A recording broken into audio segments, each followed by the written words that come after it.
After its rockstar-like opening and fast expansion program, Zara Fashion Group is in discussions to break its lease at the QIC-owned Robina shopping centre on the Gold Coast, due to the challenging retail sector. If the lease is broken, retail leasing agents said it could be a game-changer in terms of how the international brands are faring. Earlier this year, the fast fashion group Forever 21 closed its stores in Sydney's Pitt Street Mall, Macquarie Centre and Brisbane, and there have been suggestions that other international labels are slowing down their store rollouts to ensure they do not cannibalise their sales. When Zara's first store opened in Sydney's Pitt Street Mall in 2011, security staff were needed to control the queues. These stores remain some of the more profitable tenants in shopping centres, but, like their Australian peers such as Solomon Lew's Premier Investments, they are feeling the cool winds of slow consumer demand, and are looking at shutting down stores. Last year, Zara also opened an outlet at the nearby Pacific Fair at Broadbeach on the Gold Coast and has a flagship site in Brisbane's CBD. There are 15 Zara fashion stores across Australia and 2 separate Zara home outlets. It was the first mega international brand to arrive in the country with a much hyped store rollout, but with competition in that area of retail at fever pitch, it has decided to curate its locations. It remains committed to Australia. Zara is the largest fast fashion label in the world, run by the Spanish Inditex Group.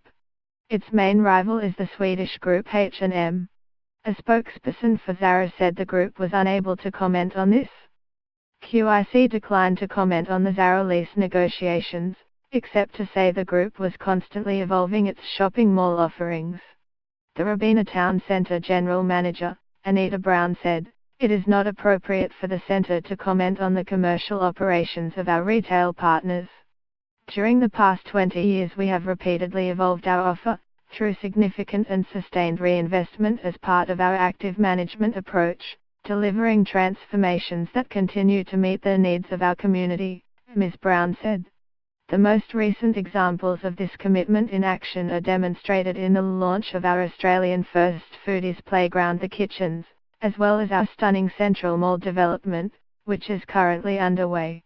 According to Colliers International's latest research and forecast report, the Australian retail sector has been facing a number of well-documented challenges, but is still tracking outstanding demand with high occupancy levels.